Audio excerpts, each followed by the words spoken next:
예, 지난 시간에 한 강의 내용 잠깐 살펴보도록 하겠습니다. 162페이지죠. 예, 162페이지 구체적인 위법 사유에 대해서 뭐 예를 들어서 설명들을 좀 했었는데요. 골자만 말씀드리면 주체에 관한 하자는 무고난에 관한 하자가 더 문제가 될 거고 원칙적으로는 무효일 텐데 뭐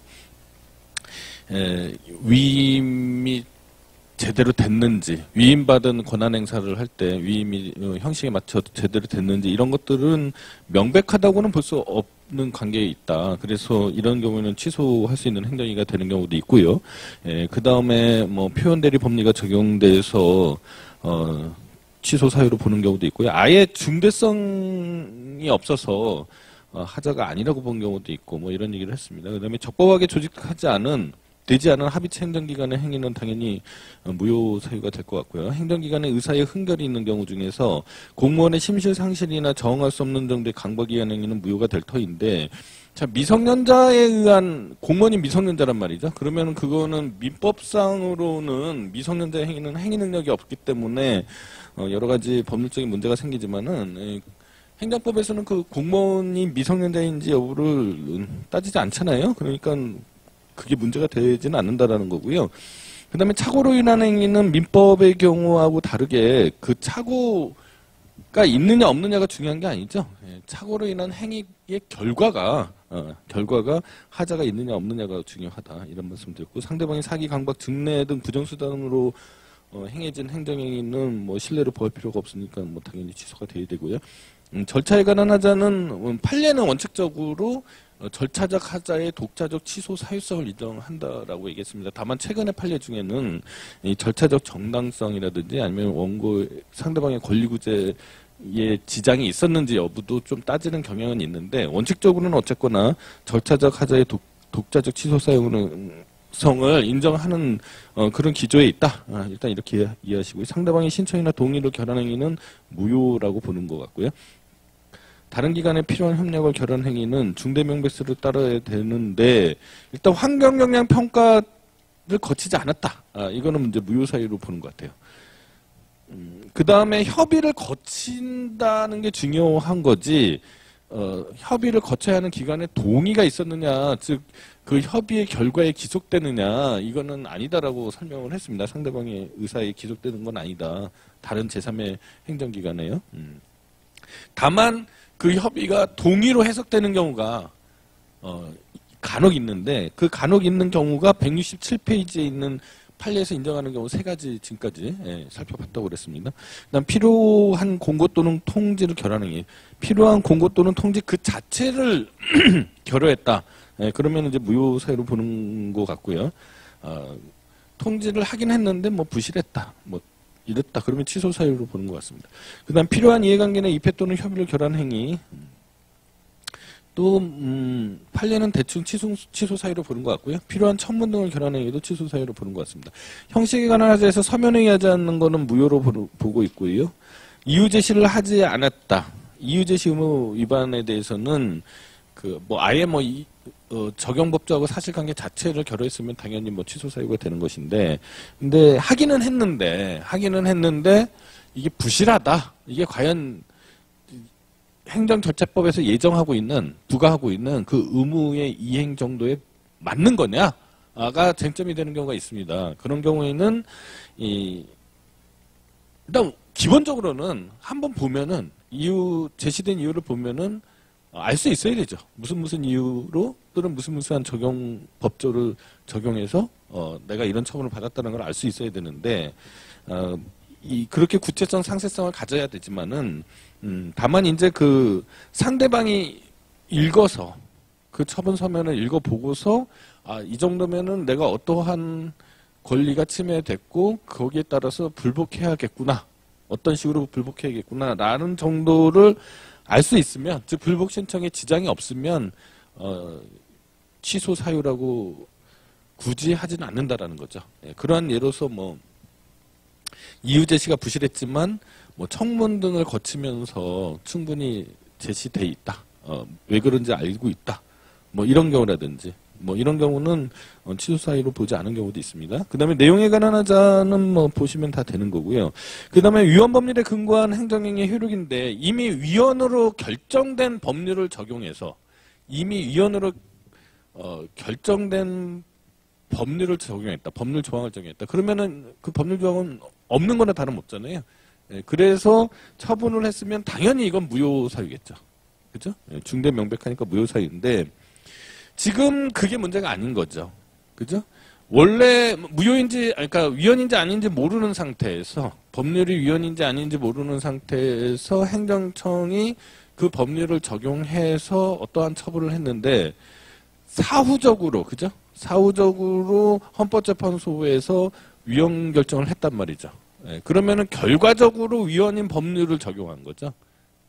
그러니까 처분 당시에는 위헌 결정이 없었던 거죠. 요거 문제 의식을 가지고서 생각해 봐야 됩니다. 하나는 뭐냐면은 헌법재판소법 47조인가요?에서 위헌 결정의 장래효를 선언하고 있는데 이런 경우에 그러면은 소급표를 예외적으로 인정해 줄 수 있겠느냐 문제가 하나가 있고요. 만약에 소급한다면 두 번째 문제는 만약에 소급한다면 그거는 무효 사유냐 취소 사유냐 이 두 가지가 쟁점이 되는 거예요. 앞에 쟁점에서는 당해 사건, 동종 사건, 병행 사건에서는 소급표가 인정되지 당연한 거죠. 그렇지 않으면은 누가 그 위헌 법률 제청 신청을 하겠습니까? 그죠? 예. 문제는 일반 사건이죠. 일반 사건. 위헌 결정이 난 걸 보고서 비로소 소송을 제기한 사람들이 문제가 되는 경우잖아요. 그래서 일반 사건의 경우에는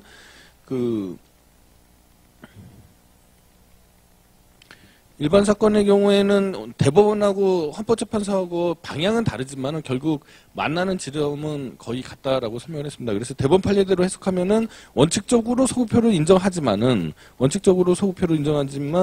그 법적 안정성이나 신뢰보호 원칙상 소급표가 제한되는 경우가 있다. 이렇게 이해하시면 되는 거고요.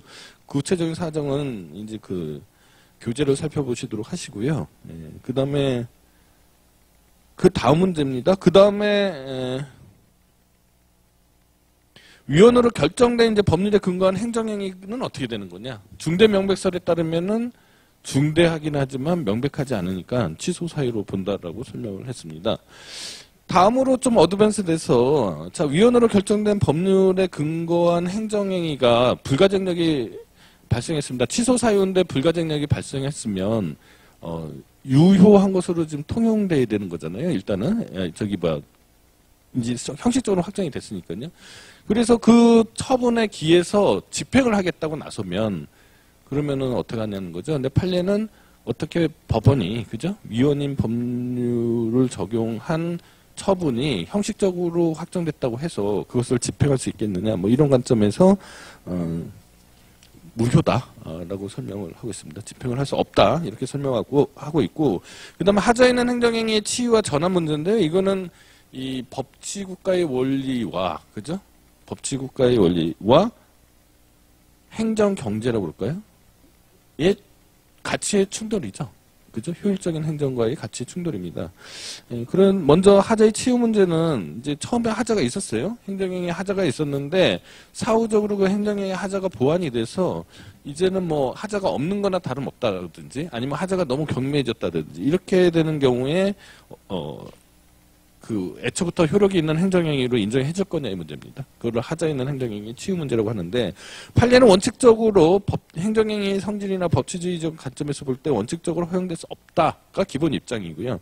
다만 행정행위의 무용한 반복을 피하고 당사자의 법적 안정성을 보호하기 위해서 국민의 권리와 이익을 침해하지 않는 범위 내에서는 구체적인 사정에 따라서 예외적으로 허용될 수 있다. 이런 태도를 취하고 있다라고 얘기했습니다. 그 한계로서 하자의 치를 인정하면 당사자에게 불이익하게 되는 경우, 무효인 행정행위인 경우, 내용상의 하자의 경우에는 하자의 치를 인정하지 않는 경향이 있고요. 효력은 이제 소급적으로 발생한다는 거고 하자의 치유가 가능한 시기는 행정쟁송 제기 이전까지라고 설명을 했습니다. 그다음 하자에 있는 행정행위의 전환 문제는 하자에 있는 행정행위를 하자 없는 다른 행정행위로 효력을 발생하는 것을 하자에 있는 행정행위 전환이라고 한다고 얘기를 했습니다. 뭐 구체적인 거는 읽어보시면 될 것 같습니다. 자, 이게 이제 지난 시간의 얘기였고요. 오늘은 이른바 하자 승계론에 관한 설명을 할 거고요. 그 다음에 시간이 남으면은 이제 행정행위의 취소, 철회, 실효에 관한 말씀을 드리도록 하겠습니다. 먼저 하자 승계론에 관한 설명을 해드리겠는데요. 요거는 좀 판서를 하면서 살펴봐야 될 것 같아요. 자, 문제 사항부터 이해를 하셔야 돼요. 문제의 사항부터 이해를 하셔야 됩니다. 자, 철거 명령이 있었어요. 그죠? 철거 명령이 있었고, 그 다음에 계고를 하는 거죠. 그 다음에 대집행 영장의 통지.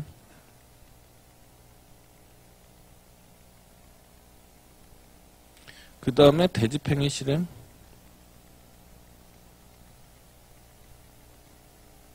그 다음에 비용 청산. 자, 이런 과정을 거칩니다. 자, 어떤 무허가 건물이에요. 무허가 건물이 있다고 가정을 하자고요. 이 무허가 건물에 대해서 철거 명령을 해요. 그러면 이거는 이른바 뭐죠? 절대 잊어서는 안 되는 행정행위의 이름 두 글자라고 그랬습니다. 하명이죠. 의무 부가행위, 그죠? 의무의 부가행위, 하명이죠. 철거 명령이 일단 하명이 돼요. 상대방한테 너는 이런 의무가 있다라고 부과하는 거죠. 근데 철거 명령을 이행하지 않아요.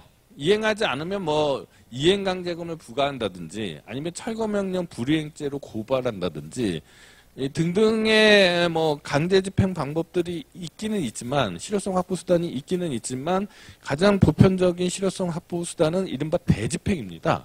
그죠? 대집행인데 대집행은 절차가 단계별로 여러 가지가 이루어지고 있습니다.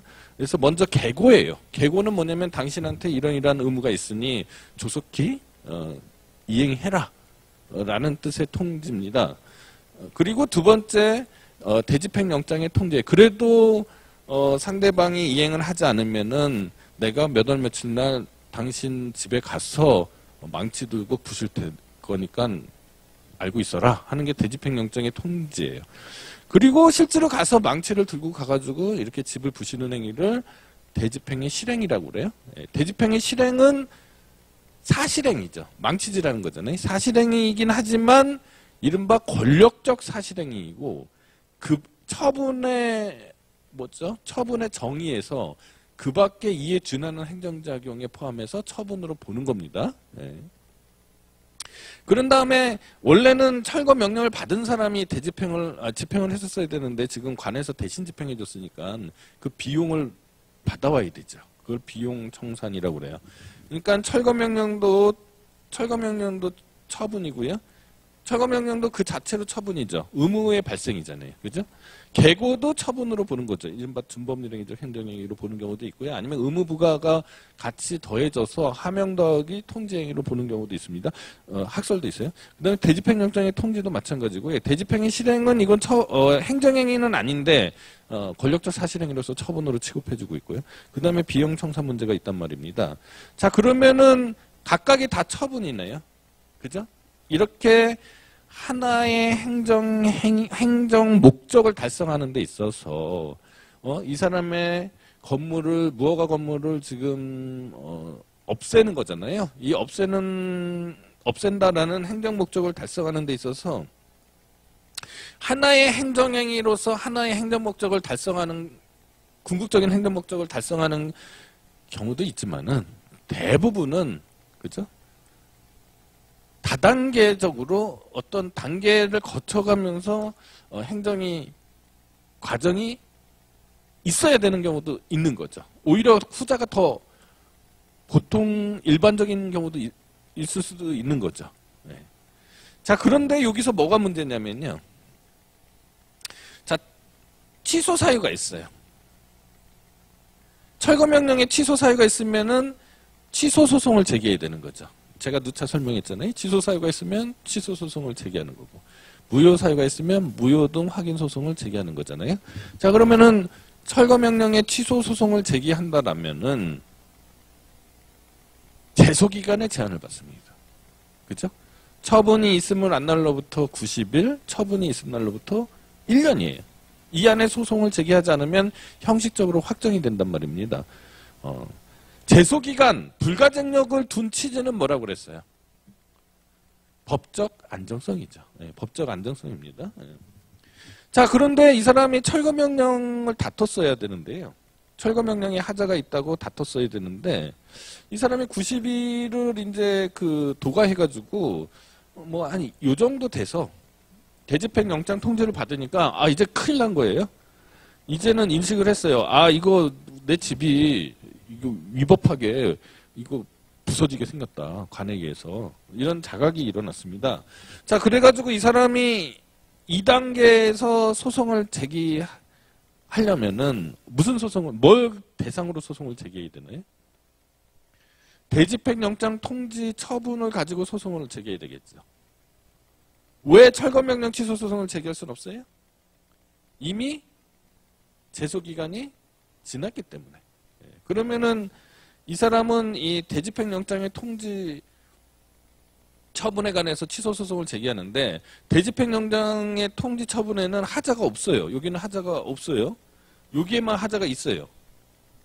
자, 그렇게 되면은 이 사람이 대집행영장 통지 처분 취소 소송을 제기하면서, 그죠? 대집행영장의 통지 처분에는 하자가 없으니 철거명령의 하자를 가지고 다툰다. 그렇게 할 수 있겠느냐? 없겠느냐죠. 자, 만약에 그렇게 할 수 있다라고 하면은 이 사람의 권리구제 가능성은 넓어지죠. 그렇지만 그렇게 할 수 있다라고 하면은 뭐가 문제가 돼요? 사실상 이 사람은 제소기간이 도과된 철거명령 취소 소송을 제기한 거나 다름없는 거죠. 근데 아까 제소기간은 뭐 때문에 인정된다고 그랬습니까? 법적인 안정성이죠. 그럼 이 문제는 결국은 권리구제 가능성과 법적인 안정성의 또 충돌 문제네요. 어느 선에서 조화시킬 거냐. 그죠? 그 선을 찾는 게 우리 행정법 학자들의 임무인 거고요. 여기에서는 선이 두 개가 있다고 보는 겁니다. 하나는 하자 승계론이라는 선이 있고요. 하나는 규준력 이론이라는 선이 있습니다. 그러니까 견해가 나뉘는 거예요. 자, 하자 승계론이라는 선에 따라서 이 문제를 해결하자라는 견해가 통설 판례고요. 통설이고 전통적인 판례고요. 규준력 이론에 의해서 이 문제를 해결하자라는 게 유력한 견해다, 유력설이다, 이렇게 이해를 하시면 될 것 같아요. 자, 하자 승계론대로라면 어떻게 이 문제가 해결이 됐냐면요. 철거명령하고 대집행영장의 통지가 같은 동일한 목적 또는 동일한 효과를 추구하고 있는 거냐. 일련의 과정으로서의 동일한 효과나 목적이냐, 아니냐에 따라서 하자 승계가 되느냐, 안 되느냐입니다. 만약에 동일한 효과, 하나의 행정행위로서, 하나의 절차로서 이 동일한 목적에 기한 거다. 하나의 법리로, 하나의 효과를 완성하는 동일한 목적에 기한 거다. 만약 철거명령하고 대집행영장의 통지가 만약에 그렇다라고 하면은 대집행영장 통지처분 취소소송에서 하자가 승계되니까 철거명령의 하자를 주장할 수 있다라는 거예요. 만약에 그렇지 않다라면, 별개의 목적이라면, 철거명령하고 대집행영장의 통지 처분이 별개의 목적에 기한 거라고 하면은 하자 승계가 안 되고 차단되니까 여기서는 단지 대집행영장 통지 처분에 관한 하자만 다툴 수 있게 된다라는 결론이 되는 겁니다. 자, 이렇게 되는 게 이제 하자 승계론이에요. 하자 승계론이고, 규준력 이론은 그렇게 생각하지 않아요. 이거는 너무 단순하다. 무슨 세상 일이 이렇게 단순할 수가 있겠느냐. 그리고 동일 목적인지 아닌지 어떻게 아느냐는 거예요. 자, 그러면 하자 승계론에서는 이게 동일 목적인지 아닌지가 어디서 거지냐면 여기서 거진다라는 거예요. 여기서 거진다라는 겁니다. 왜 여기서 거지냐면요. 요거는 아까 뭐라고 그랬습니까? 의무 부가 행위. 두 글자로? 하명이죠. 하명이고, 요거는 부과된 의무를 이행하지 않으니까 거기에 대한 실효성 확보 수단으로서 집행행위라는 거예요. 그러니까 여기는 의무 부과 목적이고요. 여기는 집행 목적이니까 결국은 여기서의 벽이 있어서, 자, 그러니까 어떻게 되냐면은 이 사람은 대집행영장의 통지처분 취소소송에서 계고의 하자는 다툴 수 있어요. 같은 집행행위 내에서의 문제니까요. 근데 철거명령 취소소송은, 철거명령의 하자는 다툴 수가 없어요. 왜냐면 요거는 의무부가 행위고 요거는 집행행위니까요. 이렇게 하자 승계론은 해결을 보고 있습니다. 그러니까 규준력 이론에서는 아니 이게 의무부가 행위고 이게 집행행위라고 이렇게 의식적으로 분리를 하니까 그렇게 되는 거지. 아니 실제로는 그냥 일련의 철거 과정 아니냐. 이렇게 단순하고 자의적으로 이론 구성할 수는 없겠다라는 게 이제 그 규준력 이론의 핵심이에요. 비판의 핵심입니다. 그래서 규준력 이론은 어떻게 이 문제를 해결하고자 하냐면은 제가 그 오토마이어 시대 때 그 행정행위라는 개념이 처음으로 생겼다라고 말씀을 드렸는데 당시 오토마이어가 행정행위를 만들 때 그 참조한 게 벤치마킹한 게 뭐라고 그랬습니까? 민법상의 법률 행위하고 그다음에 판결이죠. 국가 행위로서 가장 정식적이고 엄격한 행위인 판결을 참조했다라고 그랬잖아요. 자, 그러면 판결에서 앞에 소송하고 뒤에 소송의 관계를 뭘로 규율하나요? 민사소송법 안 배우셨나요? 기판력 제도라는 게 있죠. 네, 기판력 제도, 그러니까 무슨 얘기냐면요. 같은 내용의 소송을 두 번 반복하는 수는 없는 거죠. 그거는 기판력이 저촉돼서 그런 거거든요. 왜냐면은 같은 내용의 소송을 반복하게 되면은 국가 행정 사법 비용이 증가하고, 그죠? 그리고 앞에 소송하고 뒤에 소송하고 만에 하나 결론이 달라진다면 큰일이죠. 그래서 기판력의 취지는 반복금지, 모순금지거든요. 반복과 모순의 금지입니다. 전소하고 후소의 관계에 있어서. 그거를 벤치마킹해서 여기에 이 행정행위에 선행 행정행위하고 후행 행정행위 사이의 관계를 마치 전 소송과 후 소송 사이의 관계인 기판력 이론을 차용을 해가지고 이 문제를 해결하자는 겁니다. 예? 그러면 기판력 민사소송법 여러분들 공부하시면 아시겠지만 기판력이 미치는 한계가 있어요. 조건이 있습니다. 뭐가 있냐면은 시간적 한계, 인적 한계, 사물적 한계, 물적 한계. 그 다음에 기판력을 깨는 제도가 뭐예요? 재심입니다. 기판력을 깨는 제도가 재심이거든요. 재심에 해당하는 게 이제 요 규준력에서는 추가적 요건이라고 부르는 거예요. 그래서 자, 일단 사물적 한계로서요. 연속되는 여러 행위들이 동일한 목적을 추구할 것. 수범자가 일치할 것. 선행행위의 사실 및 법적 상태가 동일할 것. 이게 이제 기판력의 일반적인 한계와 마찬가지로 규준력의 한계가 되는 거고요. 예, 그 다음에 이제 기판력에서 재심 사유에 해당하는 게 바로 그 추가적 한계예요. 예측 가능성과 수행 가능성이 충족돼야 된다. 이렇게 설명을 합니다. 이렇게 해서 마치 기판력이 규준력이 미치면요. 구속력이 미치면 만약에 철거명령에서 개고 사이에 구속력이 미치면 개고처분 취소 소송에서 철거명령을 다툴 수 없는 거죠. 왜냐하면 철거명령은 일단 확정이 돼버린 거니까요. 이렇게 되는 건데 이 규준력 이론대로라면 이게 전부 다 규준력이 미친다라고 보는 겁니다. 그랬더니 하자승계론에서는 우리는 집행행위 내에서는 하자가 승계되는데 너는 이때도 안 되는 결과가 되는 거네? 하니까 너희는 권리 구제의 가능성을 소홀히 하는 애들이다. 이렇게 비판을 하게 되는 겁니다. 자, 어쨌거나 요까지 설명을 다시 한번 교재를 보면서 살펴보면은요. 183페이지입니다. 자, 문제가 왜 생겼는지를 먼저 알아야 돼요. 자, 행정이 그냥 단순하게 하나의 행정행위로 행정 목적이 딱 달성되는 그런 경우도 많이 있지만은 수많은 행정 과정은 여러 개의 처분들이 모여서 일련의 과정 속에서 이루어진다라고 설명을 했는데 그렇게 되면은 앞에 선행 행정행위의 불가증력이 발생했는데 후행 행정행위 단계에서 취소 소송을 제기하면서 선행행위의 하자를 다툴 수 있겠느냐의 문제입니다. 예, 문제입니다. 이 문제는 권리구제의 가능성과 법적 안정성의 충돌 문제이고 어느 선에서 이 양자의 충돌을 조화시킬 거냐가 관건인데 이론이 두 개가 있다고 얘기했어요. 하나는 하자승계론이고요. 하나는 규준력 이론이다. 자, 하자승계론이든 규준력 이론이든지 간에 이 문제의 전제 조건이 있습니다. 첫 번째, 선행행위에 하자가 있으나 후행행위에는 하자가 존재하지 않을 것이죠. 만약에 후행행위에 하자가 있으면 그냥 그 자체로 다투면 되잖아요. 예. 두 번째, 선행행위의 하자가 무효가 아닌 취소사유일 것. 만약에 선행행위의 하자가 무효사유면은 선행행위는 없는 거나 다름없는 거잖아요. 그러니까 불가증력을 생각할 필요도 없는 거잖아요.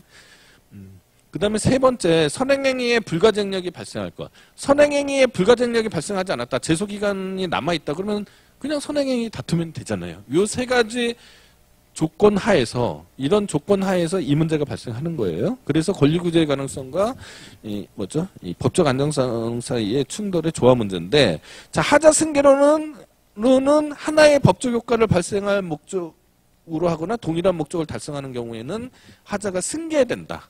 라는 건데, 이 하자가 승계되는 게 실제 철거명령의 하자가 이렇게 옮겨가는 게 아니고요. 그렇게 생각하시면 안 돼요. 그러니까 철거명령의 하자가 대집행영장의 통지의 하자가 되는 게 아니고요. 그렇게 이사가는 게 아니고 그냥 대집행영장의 통지 처분 취소 소송에서 철거명령의 하자를 다툴 수 있다라는 거죠. 예, 그런 의미예요. 절차적 의미고 소송법적인 의미지 그게 실체법적으로 하자가 이렇게 이사가듯이 이삿짐센터에서 포장이사 하듯이 그렇게 이사가는 게 아니다라고 일단 이해를 하셔야 돼요.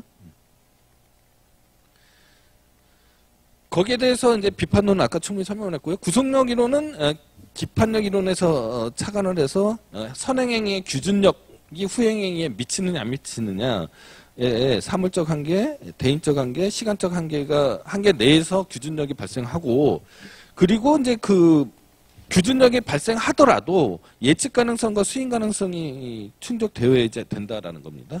이런 거고요. 대법원 판례의 기본적인 입장은 하자승계론에 있다라는 겁니다.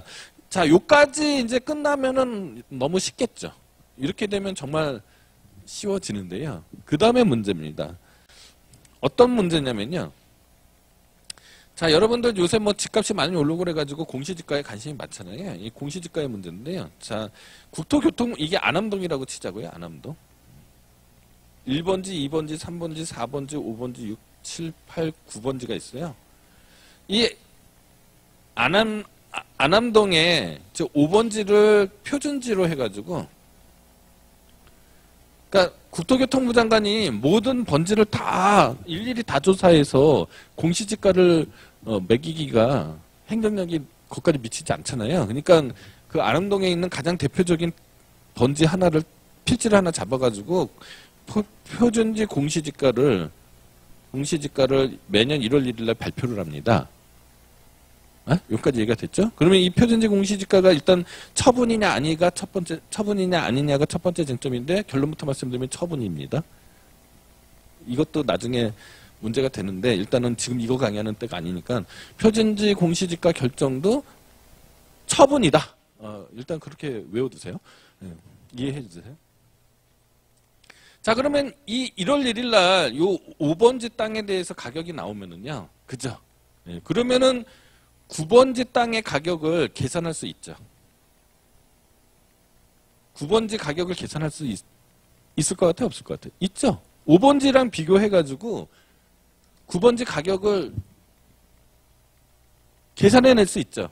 그 일을 하는 사람들이 감정평가사인 거예요. 감정평가사. 감정해가지고. 자, 요거는 이제 지방자치단체장이 1년에 2차례에 걸쳐서 요 가격에 기초를 해가지고 예컨대 물가 상승률에 따라서 또는 집가 상승률에 따라서 뭐 1월 1일인데 지금 3월 1일이라고 9월 1일인가 아마 발표하도록 돼 있을 거예요. 그러니까 석 달 동안에 땅값 오른 거 곱해줘야 되죠. 그리고 뭐 이 땅은 도로가 옆에 없는데 이 땅은 도로가 옆에 있으면은 거기에 이 땅이 더 비싼 땅이 되는 거죠. 뭐 이런 것들을 다 반영해가지고 개별 공시지가를 발표를 합니다. 이 개별 공시지가도 처분이다. 무슨 얘기인지 알겠죠? 이제 표준지 공시지가하고 개별 공시지가의 개념을 알았습니다. 자, 표준지 공시지가가 있고요. 개별 공시지가가 있습니다. 개별 공시지가에 의해서 양도소득세가 부과가 돼요. 표준지 공시지가에 의해서 손실보상금이 정해집니다. 자, 이런 관계에 있어요. 양도소득세는 뭐냐면요. 제가 2000년에 이 땅을 샀어요. 그죠? 500만 원에 샀어요. 근데 2020년이 됐는데 1000만 원이 됐어요. 그럼 내가 500만 원의 소득을 얻은 거잖아요. 그 차익이죠. 거기에 세금이 부과가 되겠죠. 그게 양도소득세예요. 네.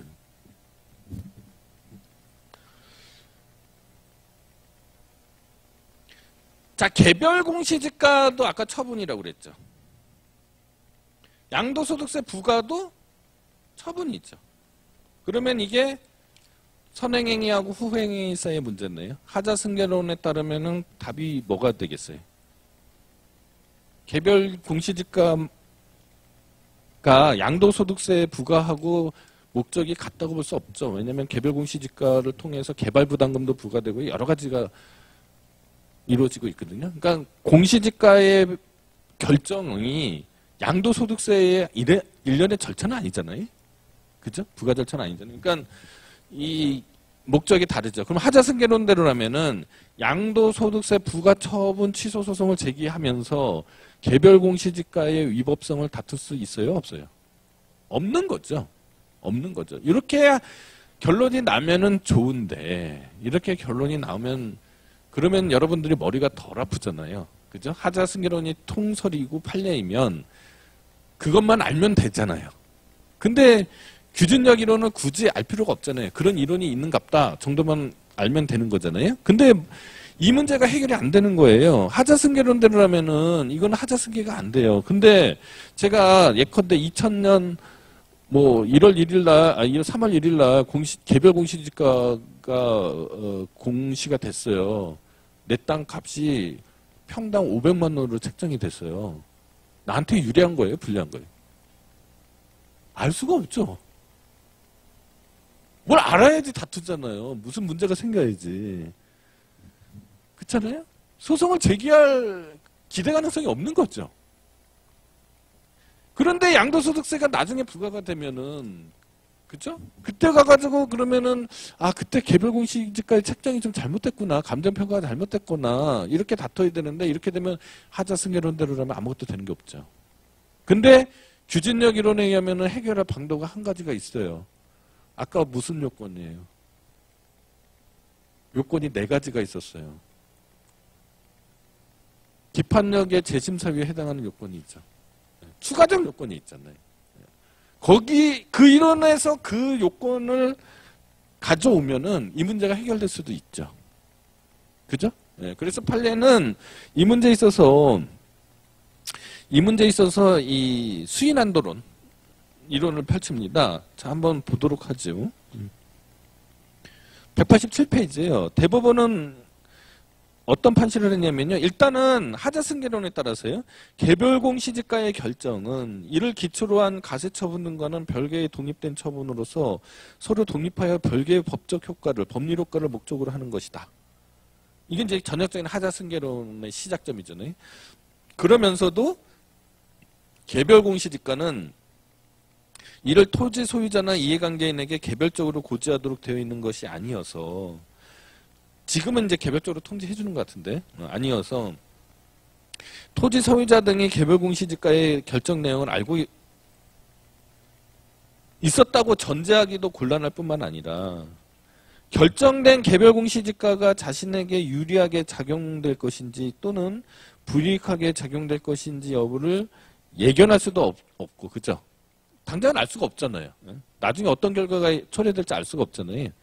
없으면 더욱이 장차 어떠한 과세처분 등 구체적인 불이익이 현실적으로 나타나게 됐을 경우에 비로소 권리구제의 길을 찾는 것이 우리 국민의 권리의식을 감안하여 볼 때 토지 소유자 등으로 하여금 결정된 개별 공시지가를 기초로 하여 장차 과세 처분 등이 이루어질 것에 대비하여 항상 토지의 가격을 주시하고 개별 공시지가의 결정이 잘못된 경우 정해진 시정 절차를 통해 이를 시정하도록 요구하는 것은 부당하게 높은 주의 의무를 지우는 것이라고 아니할 수 없고, 위법한 개별 공시지가의 결정에 대하여 그 정해진 시정 절차를 통해 시정하도록 요구하지 아니하였다는 이유로 위법한 개별 공시지가를 기초로 한 과세처분 등 후행 행정처분에서 개별 공시지가 결정의 위법을 주장할 수 없도록 하는 것은 수인한도를 넘는 불이익을 강요하는 것이다.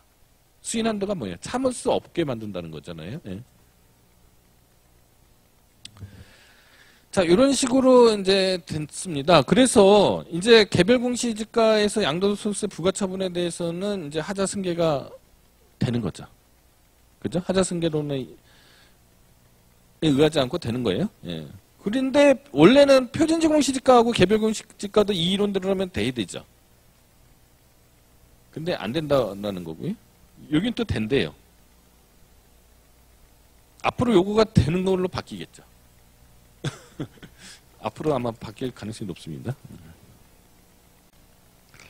자, 이게 이제 하자 승계론에 관한 얘기였고요. 예. 그 다음에 이제 행정행위의 취소, 철회, 실효에 관한 얘기를 말씀드리도록 하겠습니다. 자, 행정행위가 이제 효력이 발생했어요. 어떤 식으로든지 효력이 발생했습니다. 했는데 이 행정행위의 효력을 사후적으로 소멸시켜야 할 때가 있죠.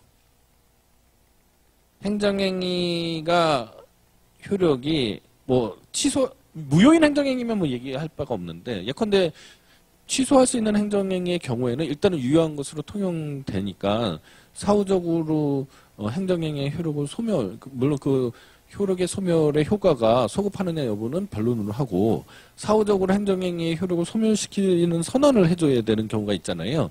예, 그런 게 있고, 적법한 행정행위라고 하더라도요, 적법한 행위라고 하더라도 이 행정행위를 유지할 수 없는 그런 사정 변경이 발생을 했어요. 그렇게 되면은 그 행정행위의 효력을 사후적으로 소멸시켜야지 공익이 더 실현될 수 있다. 이런 경우도 있을 수 있죠. 그리고 또 하나의 경우는 뭐냐? 행정행위가 적법하게 성립을 했는데요. 했는데 어떠한 사유가 발생했어요. 그 사유가 발생하면은 자연스럽게 행정행위의 효력이 소멸돼요. 이런 경우도 있을 수 있죠. 요 문제를 지금 다루고 싶은 거예요. 자, 192페이지를 보면은 표가 있어요. 그쵸? 행정행위의 효력이 사후적으로 소멸하는 거예요. 자, 행정청이 자, 이 행정행위는 이제 효력이 없어 라고 행정청이 결정을 내려야 돼요. 행정청이나 아니면 뭐 사법기관이요. 그런 결정에 의해서 국가행위에 의해서 행정행위나 판결행위 또는 뭐 이런 거에 의해서 재결행위에 의해서 행정행위의 효력이 소멸되는 거를 폐지라고 그래요. 폐지. 그런 거 없어요. 그냥 어떤 사실이 발생하면 자연스럽게 행정행위의 효력이 없어져 버려요. 그런 거를 실효라고 합니다. 실효. 그러니까 행정행위의 효력이 사후적으로 소멸하는 거는 두 가지 방법이 있는데, 어떤 국가적 기관의 결정에 의해서 소멸하는 경우를 폐지라고 그러고요. 그런 거 없이 국가적 기관의 의사 표시 없이, 의사결정 없이 그냥 자연스럽게 어떠한 사실이 발생하면은 행정행위의 효력이 슬며시 없어지는 거를 우리는 실효라고 그래요. 폐지에는요, 애초에 위법 부당하게 성립한 행정행위예요.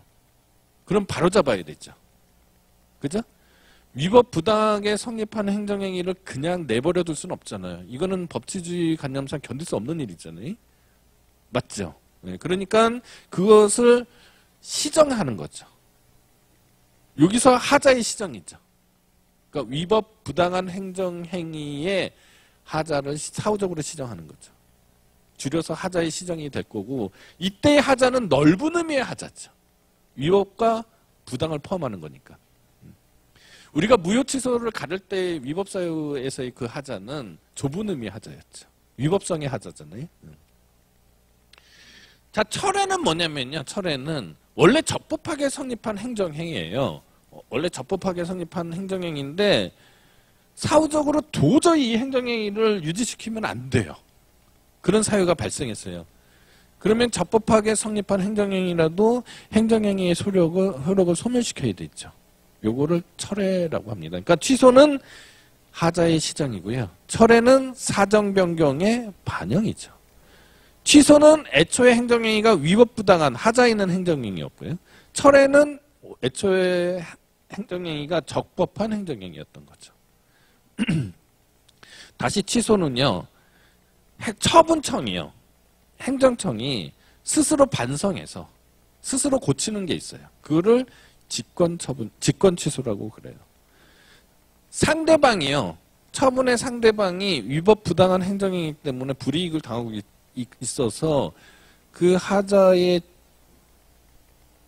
시정을 제3의 기관에게 호소해서 취소시키는 경우가, 효력을 소멸시키는 경우가 있습니다. 그거를 쟁송취소라고 그래요. 그러니까 직권취소는 처분청 스스로 하는 거고, 쟁송취소는 상대방이나 이해관계인의 제소나 그러니까 그쪽에 이니셔티브가 있어서 그쪽에서 제3의 기관을 통한 취소를 얘기하는 거죠. 쟁송취소는 다시 크게 뭐 다른 것도 있겠지만 대표적인 게 행정심판이 있고요. 행정소송이 있겠죠. 법원에 의한 것과 행정심판위원회에 의한 경우가 있습니다. 자, 여기까지 이해가 됐습니까? 개념이 일단 파악이 되면은 그다음부터는 쉽죠. 그다음부터는 그냥 그 개념에 맞춰서 설명만 해드리면 되는 겁니다. 자, 그러면은 그에 관한 얘기가 192페이지예요. 행정행위 취소부터요.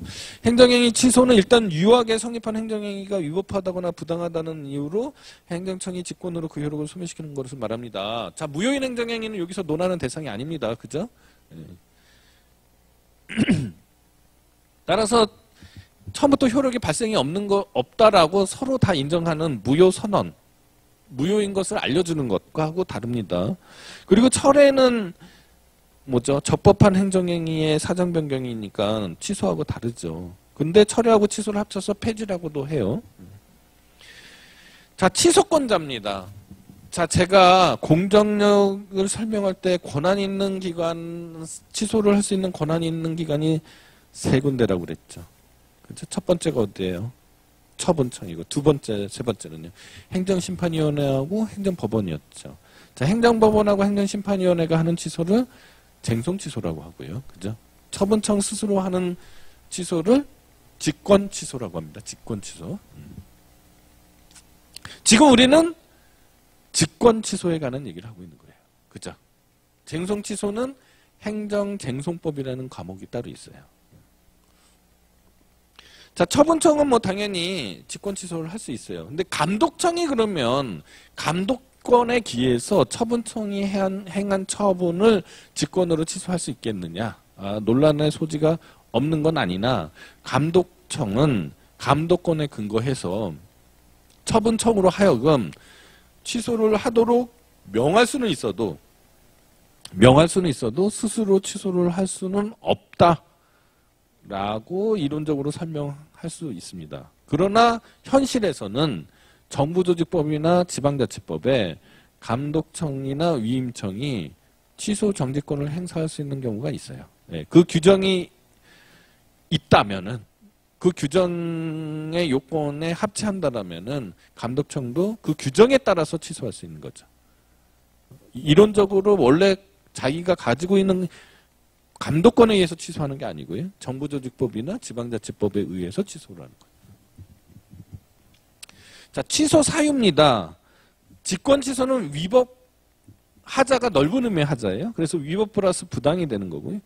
쟁송취소 중에서 행정심판도요, 부당성을 심사할 수 있습니다. 그래서 행정심판에 의한 취소도 위법 플러스 부당이 되고요. 행정소송에 의한 취소, 즉 취소소송에 의한 취소는 위법성만 다툴 수 있도록 되어 있습니다. 공통점이 있죠? 직권취소하고 행정심판은 행정부 안에 있는 기관과 절차들이잖아요. 근데 행정소송은 사법부죠. 다릅니다. 그거에 따라서 달라진다는 걸 어렴풋이 이해하실 수 있죠. 자, 취소권을 행사한단 말입니다. 자, 침익적 행정행위의 취소는 마음이 한결 가볍지요. 그죠? 왜냐면 침입적 행정행위의 취소는 상대방에게 수익적 결과를 가져오잖아요. 그러니까 취소권을 행사하는데 마음이 가벼워요. 자, 그런데 수익적 행정행위의 취소는 이거는 좀 쉽게 되지 않을 것 같죠. 상대방한테 침입적 결과를 가져오잖아요. 근데 이미 수익적 행정행위를 할 때 상대방에게는 신뢰가 형성돼 있죠. 아, 이 처분이, 이 행정행위가 계속해서 유지될 것이다. 라는 신뢰가 있잖아요. 근데 뒤늦게 와가지고 아, 옛날에 한 처분은 위법한 처분이었으니까 취소할래 하면은 처분의 상대방한테는 그 신뢰가 깨지는 거죠. 그런데 위법한 처분을 취소하는 거는 법률 적합성의 원칙에는 부합하는 거죠. 그러니까 결국은 이 문제도 법률 적합성의 원칙과 그죠? 신뢰 보호의 원칙의 충돌 문제죠.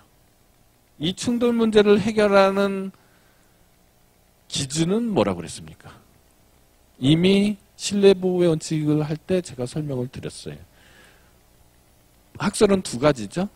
법률 적합성의 원칙과 신뢰 보호 원칙의 동의설이 있고요. 그죠? 법률 적합성 우의설이 있죠. 판례는 뭐였어요? 동의설이었죠. 그 동의설이니까 이익 형량을 하라는 거죠. 보통의 경우에 법률 적합성의 원칙에 따라서 취소를 하면은 공익이 달성이 되겠죠. 신뢰보호 원칙에 따라서 법률 적합성의 원칙을 포기하고 상대방의 신뢰를 보호해주면 사익이 도모되겠죠. 공익과 사익의 무게를 달아야 되는 거죠. 그 이익 형량에 따라서 결과가 달라지게 된다. 이미 어디서 많이 들은 얘기죠. 신뢰보호 원칙 때 얘기했잖아요. 근데 신뢰보호 원칙이 작동하기 위해서는 상대방의 일단 공적인 견해 표명이 있어야 돼요. 이거는 이제 뭐 처분이 있었으니까 별 문제가 안 되잖아요. 여기서 문제가 되는 건 뭐예요? 신뢰 보호 가치성이죠. 자, 상대방이 거짓이나 부정한 방법으로 행정청을 이렇게 속여서 그죠? 부정하게 그 처분을 유도해냈어요. 그러면은 이 사람은 알고 있는 거죠. 이 처분이 언젠가는 취소될 수 있다라는 걸 이미 알고 있는 거죠. 자기가 거짓말을 했을 때 이게 정상적인 처분이 아니다라는 걸 이미 아는 거잖아요. 이런 신뢰는 보호될 필요가 없는 거죠. 또는 상대방이 뻔히 알아요. 이 처분은 잘못된 것이다. 물론 내가 거짓말을 하지는 않았지만 지금 행정청이 실수하고 있는 거다라고 내가 알고 있어요. 알고 있는데 모른 척하고 있는 거죠. 또는 쉽게 알 수 있었어요. 쉽게 알 수 있었는데 내가 잠깐 상대방도 뭐에 쓰였는지 모르고 행정청도 모르고 지나갔어요. 이러면은 이 처분이 언젠가는 취소될 거라는 거를 알았거나 쉽게 알 수 있는 상태였던 거죠. 그러니까 신뢰가 보호받을 수 없죠. 또 하나는 이 상대방이요. 속일 의사는 없었어요. 없었지만 자기도 진실인 줄 알았는데 낸 서류 중에 잘못된 서류가 있었던 거예요. 그러면은 그 신뢰에 대한 보호를 귀속시켜 줄 수는 없는 거죠. 그 처분의 잘못이 상대방의 잘못에서 기인하는 거잖아요. 네, 이런 경우에까지 신뢰를 보여줄 수는 없죠. 네.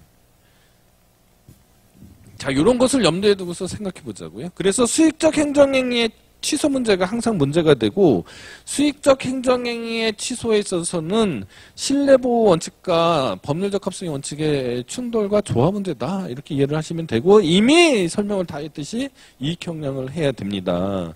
자, 이익형량을 어떻게 할 거냐? 뭐 이미 다 설명을 했지만 조금 더 구체적으로 말씀을 드리면 자, 취소가 제한되지 않는 경우 그러니까 취소를 행사하기가 좀 더 쉬운 경우, 취소권을 행사하기가 조금 더 쉬운 상황, 어떤 상황이냐? 자, 위험의 방지. 여기서 위험의 방지를 우리는 두 글자로 뭐라고 그랬어요? 공공의 안녕과 질서 유지를 경찰이죠, 경찰. 경찰 목적에 의한 건데, 자, 요새 뭐 이거 정말 코로나 사태 이전에는 설명하기 쉽지 않았는데 이제는 쉽죠.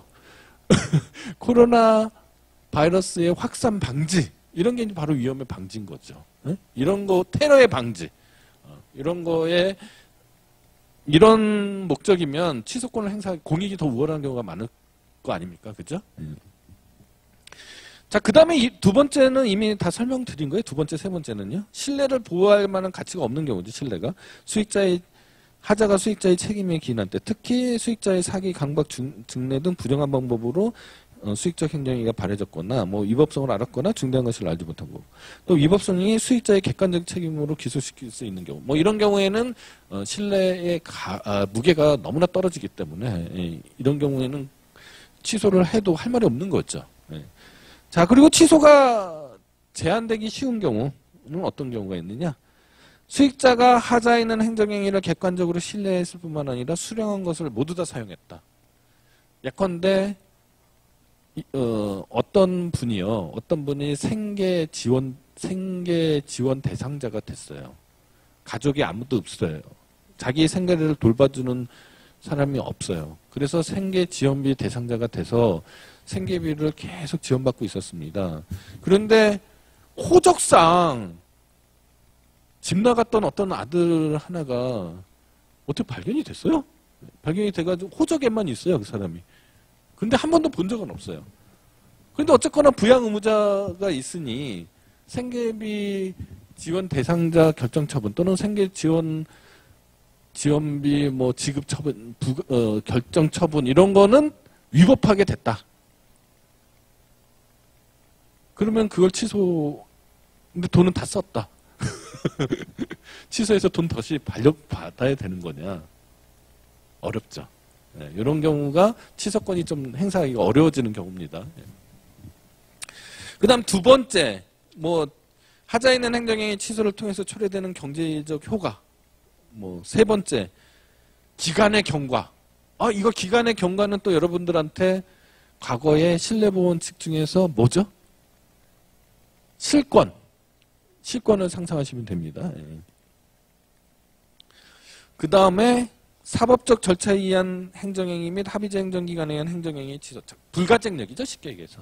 불가증력이 발생한 경우.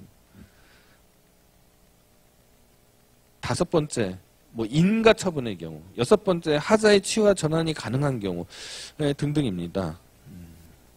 자, 이런 경우에는 이익 형량에 의해서 사익이 더 보호돼야 되는 경우가 더 쉽게 보호될 수가 있는 거죠. 예. 자, 그 다음에요.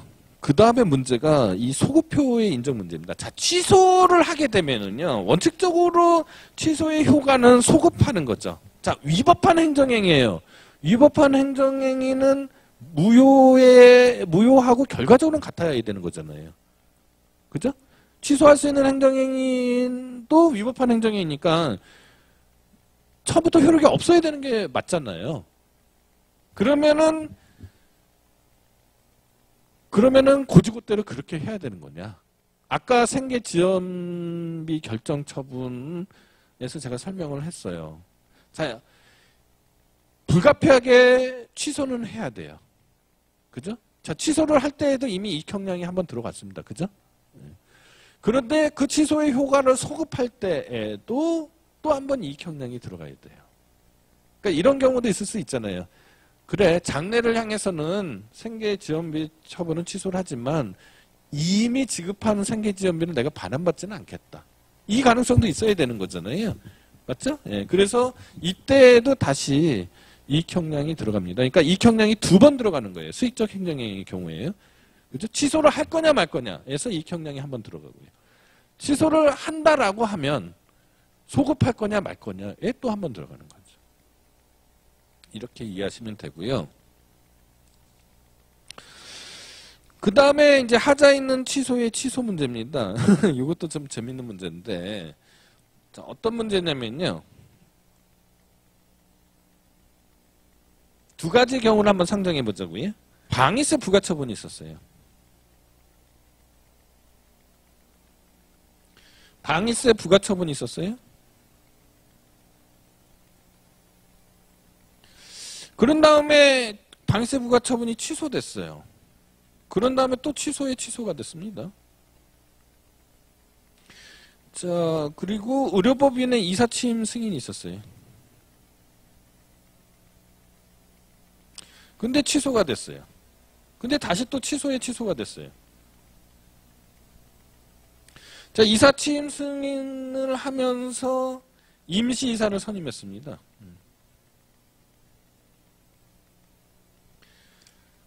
자, 그러면 자, 첫 번째 케이스하고 두 번째 케이스가 있어요. 자, 첫 번째 케이스에서요. 지금 방위세 부과 처분이 있는 거예요, 없는 거예요?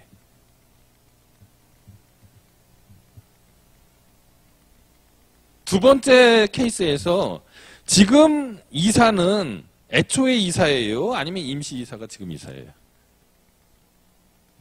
미치겠죠? 잘 모르겠죠? 네. 자, 결론부터 말씀드릴게요. 결론부터 말씀을 드리면 판례에 의하면은 이때의 방위세는 애초에 방위세는 없고요. 취소가 있어도 다시 방위세 부과를 해야 된다는 거예요.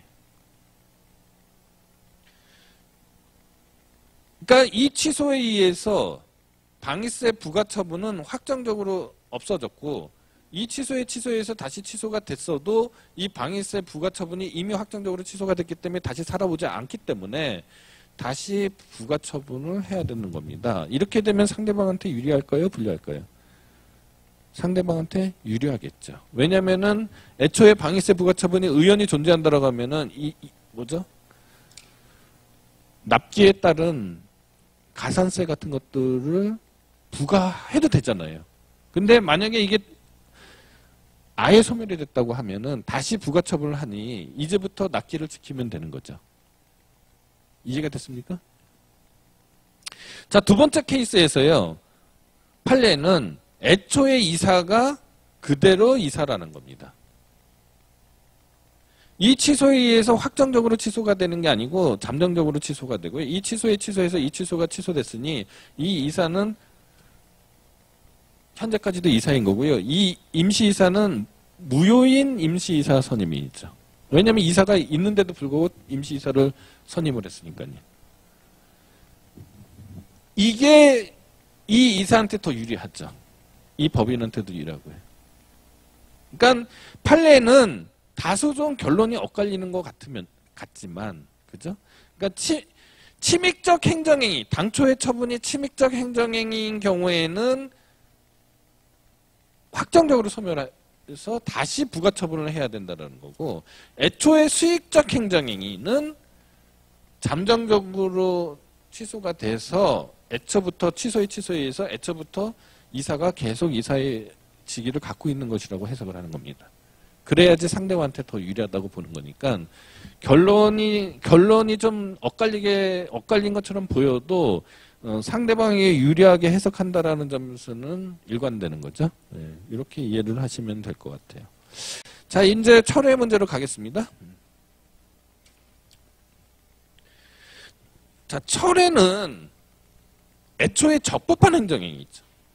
그죠? 네. 적법한 행정행위인데 사정 변경이 생겼어요. 근데 이 철회는요. 실정법적으로 철회라는 용어를 쓰는 애는 극히 드물어요. 취소라는 용어를 써요. 그러니까 취소도 취소고 철회도 취소인 거예요. 실정법적으로. 행정 실무적으로. 자, 제가 여러분들하고 강의를 하면서 주로 쓴 예가 뭐였어요? 어떤 음식점 주인이 미성년자한테 소주 판 거잖아요. 예. 그래서 소주 4병 팔면 어떻게 된다고 그랬습니까? 영업 취소라고 그랬잖아요. 그 영업 취소는 취소예요? 철회예요? 애초에 행정행위가 적법했어요? 부적법했어요? 위법했어요?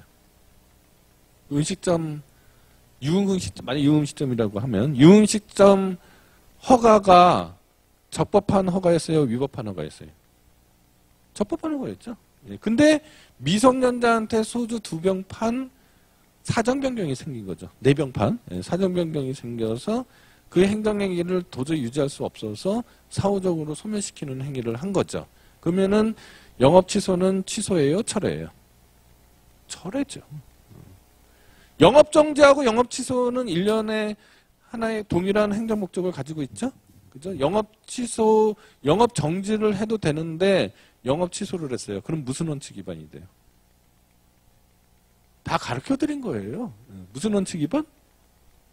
비례 원칙 위반이죠. 비례 원칙. 자꾸 단편적으로만 생각하지 말고 종합적으로 생각하세요. 종합적으로. 무슨 얘기인지 알겠죠? 예. 자, 철회권자는 역시 뭐 취소권에서 설명한 거하고 그대로입니다. 예, 그 다음에 법적인 근거가 있느냐 없느냐. 자, 사정 변경인데 예컨대요. 법에 지금은 이제 아까 그 미성년자한테 소주 판 얘기는 법률에 규정이 있죠.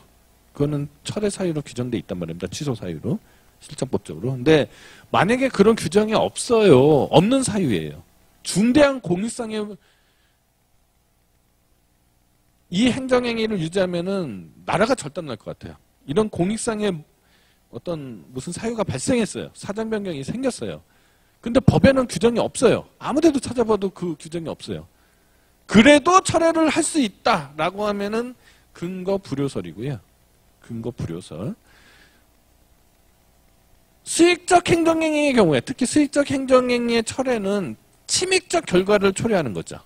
맞죠? 그러면은 법률 유보의 원칙, 그죠? 법률 유보의 원칙에서 봤지만 되도록이면 기본권을 침해하는 경우에는 중요사항 유보설이나 침해 유보설에 의해서 기본권을 침해하는 쪽으로 가면 법률에 근거가 있어야 돼, 없어야 돼요? 있어야 되죠. 그러니까 이거 뭐냐 도대체? 이거 이런 식으로 철회할 수 없다 하는 게 근거 필요설이에요. 무슨 얘기인지 알겠죠? 그럼 판례는요? 근거 불효설에 있었어요. 재견에는요. 근거 불효설이 현실에서는 수긍이 되지만 법치주의 국가의 관념상 용납될 수 없는 거죠. 그래서 근거 불효설이 맞다고 저는 생각을 하고 있습니다만은 이 문제는 행정기본법이 제정이 되면서 해결이 됐습니다. 행정기본법에 철회의 근거가 나와 있어요. 그래서 이제는 근거 불효설, 근거 필요설 이 학설의 대립 문제는 이제 해소가 됐다고 생각하시면 됩니다. 행정기본법에 규정이 있습니다. 자, 철회 사유가 그럼 뭐가 있느냐? 일단 철회권이 유보됐다. 철회권 유보 아시죠? 부관에서 제가 설명을 해드렸잖아요. 기부, 체납, 부담부, 아파트 건설 사업 승인을 했는데, 그죠? 아파트 건설 사업 승인을 했는데, 기부, 체납을 안 하면 어떡할 거냐는 거잖아요. 그러면은 철회권의 유보라는 부관을 붙인다라고 그랬잖아요. 그죠? 철회권의 유보라는 부관을 미리 붙여놓는다고 얘기했습니다. 근데 그 사유가 발생했다. 그러면 철회를 할 수 있는 거고요. 그 다음 부담의 불이행. 설령 철회권의 유보라는 부관을 붙이지 않았다고 하더라도 뭐죠? 이 부담을 불이행하면은 철회를 할 수 있다라는 게 통설이라고 그랬잖아요. 예. 그 다음에 사실관계의 변화입니다. 자, 도로 조명 허가를 했는데 그 도로가 없어졌어요. 그러면 철회를 해야겠죠. 예. 도로 조명 허가 철회를 해야겠죠. 법령의 개정. 자, 건축 허가를 내줬는데 국토계획법 같은 게 개정이 돼가지고요. 그 지역은 건축을 할 수 없는 땅이 돼버렸습니다. 예, 그러면은 철회를 해야겠죠. 그 다음에 아까 문제가 되는 공익상의 필요죠. 예, 공익상의 필요의 경우에는 근거 불효설에 의하면 공익상의 필요로 철회를 할 수 없는 게 되고 근거 필요설에 의하면요. 근거 불효설에 의하면은 철회를 할 수 있게 되는 것인데 이제는 행정기본법에 근거 규정이 생겨서 논란이 없어졌다. 이렇게 이해하시면 된다고 그랬고요. 자, 철회권의 제한입니다. 침입적 행정행위의 철회는 비교적 쉽죠. 근데 수익적 행정행위의 철회 문제가 수익적 행정행위의 취소 문제와 유사한 문제가 발생하는데, 자, 수익적 행정행위의 철회가 더 쉽게 심각한 문제입니까? 수익적 행정행위 취소 문제가 더 심각한 문제입니까? 철회 문제가 더 심각할 수도 있죠. 왜냐면 철회는 애초에 적법한 행정행위였던 거잖아요. 예. 자, 철회를 요하는 공익상의 필요, 상대방의 신뢰 내지 기득권 보호, 법적 안정성의 유지 등을 이익형량에 해야 된다. 그거는 뭐 기본적으로 같습니다. 수익적 행정의 철회는 가장 무거운 제재일 수도 있잖아요. 아까 영업 정지하고 영업 취소가 있으면 비례 원칙에 따라서 그죠? 영업 정지로도 목적을 달성할 수 있는데 영업 취소를 하면은 비례 원칙 위반이 되겠죠. 이런 얘기를 설명하는 거고요. 그다음에 세 번째 실권의 법리도 역시 여기서 적용이 되고요. 그다음에 불가변력이 발생하면은 철회를 할 수 없겠죠. 철회의 효과는 장래를 향해서 발생한다. 취소하고 다른 점이 있죠. 당연히 장래를 향해서 발생하고. 그다음에 실효입니다. 실효. 실효는 적법하게 성립한 행정행위인데 행정행위가 적법하게 성립했는데 어떠한 사유가 발생해서 자연스럽게 행정행위 효력이 없어지는 거를 실효라고 그래요. 그러니까 행정청의 취소 처분이나 철회 처분이나 아니면 행정심판이나 행정소송에서의 어떤 판결 행위 등이 필요하지 않고요. 그냥 어떤 사유가 발생하면 스스로 그냥 제풀에 지쳐서 효력이 없어지는 경우입니다. 실효 사유가 어떤 게 있느냐? 자, 제가 운전면허가 있어요. 운전면허가 있습니다. 운전면허 처분이죠? 근데 제가 죽었어요. 안타깝게도요. 그러면 저의 운전면허가 우리 아들한테 상속이 되나요? 플라스틱 운전면허증은 상속이 되겠지만 운전면허라는 어떤 권리가 상속되는 건 아니잖아요. 운전을 할 수 있는 권리. 그럼 걔는 운전면허 시험 안 봐도 되는 거게? 그건 말이 안 되는 거잖아요. 이렇게 사람이 사망하거나 물건이 없어지면은 그 행정행위의 효력이 당연히 없어지는 그런 행정행위가 있겠죠. 운전면허 일신 전속적인 처분 같은 경우는 그 대상자인 사람이 없어지면은 자연스럽게 행정행위가 없어지겠죠. 특별한 액션이 필요하지 않잖아요. 그 다음 또 생각할 수 있는 건 뭐예요? 해제 조건이 성취가 됐어요. 해제 조건이 성취가 되면은 행정행위 효력이 발생하지 않게 되고, 종기가 도래했어요. 그래도 행정행위 효력이 소멸되겠죠. 이런 거를 행정행위 실효라고 하고요.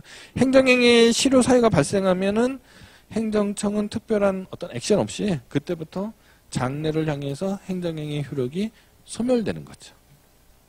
요까지의 설명이 행정행위의 소멸에 관한 얘기들, 취소, 철회, 실효에 관한 얘기였습니다.